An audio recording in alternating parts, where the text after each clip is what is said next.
हरियाणा के मुख्यमंत्री मनोहर लाल खट्टर ने 56वें हरियाणा दिवस पर राज्य के लोगों के लिए त्योहारों का तोहफा देते हुए पुरानी कॉलोनियों में बिजली कनेक्शन जारी करने, नए साइबर पुलिस थानों की स्थापना, पुलिस कर्मियों के लिए द्विवार्षिक चिकित्सा जांच, पंचायत संरक्षक योजना की शुरुआत की। सीएम ने यहां हरियाणा दिवस पर राज्य स्तरीय समारोह तथा अपनी सरकार के 7 साल पूरे होने के उपलक्ष्य में एक प्रेस वार्ता रखी, जिसको संबोधित करते हुए कहा कि 2014 से सुशासन और प्रशासनिक सुधार लाना हमेशा उनकी सर्वोच्च प्राथमिकता रही है और साथ ही अंत्योदय की भावना को कायम रखते हुए पिछले 7.5 सालों में केवल परिवार पहचान पत्र जैसी प्रमुख जन कल्याणकारी योजनाओं को ही लागू नहीं किया गया, बल्कि सभी जन कल्याणकारी योजनाओं का लाभ समाज के सबसे अंतिम व्यक्ति तक पहुंचाने के लिए समर्पित प्रयास किए गए हैं।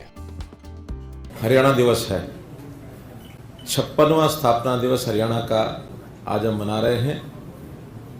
इस अवसर पर आप सबको और आपके माध्यम से हरियाणा की जनता को, जहाँ भी कहीं देश दुनिया में हमारा हरियाणा समाज है, उन सबको बहुत बहुत बधाई, बहुत बहुत शुभकामनाएं। मित्रों, इस अवसर पर और भी 3 विशेष उल्लेखनीय जो घटनाएं हैं या दिन हैं, वो भी ज़रूर मैं याद करना चाहूँगा। 3 दिन पहले ही हमारे सरकार के पहले सत्र के 5 साल और इस सत्र के 2 साल 7 साल पूर्ण हुए हैं। या 8वां साल 27 अक्टूबर को प्रारंभ हुआ है। मुख्यमंत्री ने कहा कि प्रदेश में अंत्योदय की भावना से पंक्ति में अंतिम व्यक्ति तक सरकारी योजनाओं व सेवाओं का लाभ पहुंचाना सुनिश्चित करने की दिशा में शुरू की गई महत्वाकांक्षी योजना परिवार पहचान पत्र एक मील का पत्थर साबित होगा। हरियाणा दिवस के मौके पर उन्होंने घोषणा की और कहा, आज यानी 1 नवंबर 2021 से सरकारी विभागों की 456 सेवाएं परिवार पहचान पत्र के माध्यम से ही मिलेंगी। इसके माध्यम से अब योजनाओं का लाभ उठाने के लिए पेपर वर्क खत्म हो जाएगा और साथ ही परिवार पहचान पत्र आईडी के माध्यम से लाभार्थी की सारी जानकारी उपलब्ध हो जाएगी। इस योजना का लाभ आमजन सरल केंद्र, अंत्योदय केंद्र या फिर सामान्य सेवा केंद्र पर जाकर ले सकते हैं। कुछ जो नए प्रावधान जिनकी मैं चर्चा करूंगा, उसमें आज 8-10 चीज़ों का आज 1 नवंबर हरियाणा दिवस के नाते से कुछ नई चीज़ों का कुछ लॉन्च करेंगे, कुछ जानकारियाँ आपको देंगे। पहला विषय उसमें है जल जीवन मिशन। जल जीवन मिशन में हर घर में नल से जल पहुंचाने का काम, कुल गांव 6803 है हरियाणा के, पंचायतें कम है लेकिन गांव 6803 हैं, जिसमें से 95% 95.42 इतने प्रतिशत घरों में नल से जल पहुंचाया जा चुका है। अगर मैं गांव की संख्या बताऊं तो 6156, लगभग 600-650 गांव ऐसे बचे हैं। जिले 18 जिले तो कंप्लीट हो गए हैं, 4 जिले ऐसे हैं जिसमें भी काम चल रहा है। मुख्यमंत्री ने निजी बिल्डरों द्वारा विकसित पुरानी कॉलोनी, जहां बिजली के बुनियादी ढांचे की कमी की पहचान हो चुकी है, में बिजली कनेक्शन जारी करने में बड़ी राहत दी है।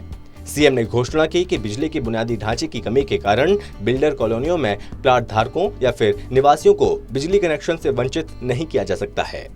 मुख्यमंत्री द्वारा घोषित नई नीति के तहत बिजली वितरण कंपनियों, UHBVN और साथ ही DHBVN द्वारा कॉलोनियों के निवासियों से डेवलपमेंट एडवांस एकत्र करके आवश्यक बिजली के बुनियादी ढांचे का निर्माण किया जाएगा।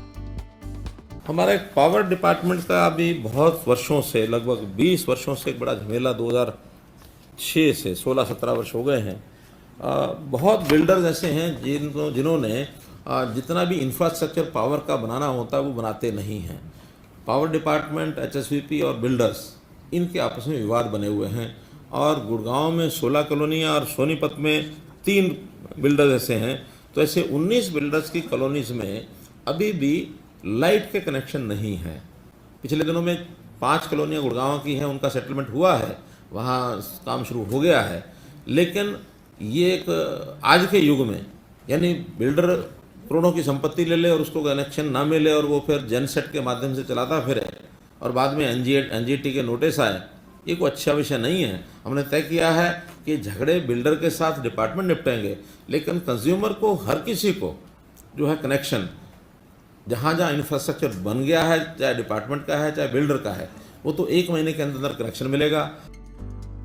मुख्यमंत्री ने कहा कि प्रदेश में हरियाणा पंचायत संरक्षक योजना 2021 का शुभारंभ किया जा रहा है। इसमें प्रथम श्रेणी अधिकारियों को ग्राम पंचायत के संरक्षक की भूमिका प्रदान की जाएगी। कौशल विकास और औद्योगिक प्रशिक्षण विभाग के अंतर्गत हरियाणा कौशल रोजगार निगम लिमिटेड के नाम से एक कंपनी स्थापित की है। इसके द्वारा कर्मचारियों को नियुक्त करने में पूरी पारदर्शिता बरती जाएगी। ये राज्य आरक्षण नीति का पालन सुनिश्चित करेगी। नियुक्त कर्मचारियों को वेतन और लाभ का समय पर भुगतान सुनिश्चित करेगी। ये सामाजिक आर्थिक रूप से वंचित उम्मीदवारों के उत्थान पर भी ध्यान केंद्रित करेगी।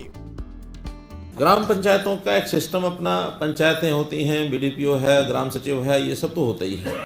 लेकिन बहुत बार ऐसा विषय आता है कि यहाँ हमने बहुत अच्छी अच्छी योजनाएं बनाई, लेकिन नीचे कहीं ना कहीं कोई ना कोई कठिनाई उनको आती है, एडमिनिस्ट्रेटिव कठिनाई आए या इम्प्लीमेंटेशन में कोई और विषय आता है। तो एक बहुत नया यूनिक कार्यक्रम शुरू कर रहे हैं कि हमारे जितने भी क्लास 1 के अधिकारी हैं हरियाणा के, 7,000 से ऊपर हमारे अधिकारी हैं क्लास 1 के, 6,200 समथिंग पंचायतें हैं। कितनी हैं? 6,227 पंचायतें हैं। तो हमने तय किया कि एक क्लास 1 अधिकारी को एक गांव संरक्षक की भूमिका में, और ये उनको दिया जाए। मुख्यमंत्री ने कहा कि विभिन्न जिलों में लागू डीसी रेट को अब निगम रेट कहा जाएगा। ये रेट मुख्य सचिव के नेतृत्व में सामान्य प्रशासन विभाग तय करेगा। उन्होंने कहा ये रेट कौशल विकास निगम के माध्यम से अनुबंध आधार पर नियुक्त कर्मचारियों पर लागू होंगे। हरियाणा में पेपरलेस, फेसलेस और पारदर्शी व्यवस्था के अपने विजन को आगे बढ़ाते हुए Haryana engineering work portal launch किया गया। इसका उद्देश्य प्रदेश सरकार के 4 प्राथमिक इंजीनियरिंग विभागों, लोक निर्माण विभाग, सिंचाई एवं जल संसाधन विभाग और जन स्वास्थ्य अभियांत्रिकी और शहरी स्थानीय निकाय के इंजीनियरिंग कार्यों में काम करने के इच्छुक ठेकेदारों को ईज ऑफ डूइंग बिजनेस की सुविधा प्रदान करता है। जो डीसी रेट के बारे में हम हमेशा कहते थे कि ये डीसी रेट है, उस डीसी रेट का भी एक पैरामीटर बना दिए गए हैं, और उस पैरामीटर में जिलों को 3 ग्रुपों में बांट दिया गया है। श्रेणी ए है गुरुग्राम, फरीदाबाद, पंचकुला और सोनीपत। ये थोड़ा सा महंगे शहर ऐसे कहे जा सकते हैं, वहाँ के लोकल जो सिस्टम है वहाँ को। बी जो मध्यम श्रेणी के हैं, इसमें ज़्यादा जिले रखे हैं, पानीपत, झज्जर, पलवल, करनाल, अंबाला, हिसार, रोहतक, रेवाड़ी, कुरुक्षेत्र, कैथल, यमुनानगर, भिवानी और जींद। और सी में जो कंपैरेटिवली थोड़ा पीछे हैं, जिसमें महेंद्रगढ़, फतेहाबाद, सिरसा, नूं और चरखी दादरी, ये 5 जिले हैं। तो इनमें वहाँ की महंगाई दर के हिसाब से अंतर रखा गया है। उन्होंने कहा वर्तमान में 6,156 गांवों को नल से जल मिल रहा है। इस मिशन का उद्देश्य पीने के पानी की बर्बादी को रोकना और नागरिकों को घर पर ही पर्याप्त पानी उपलब्ध कराना है। Anil Kumar, total news, Chandigarh.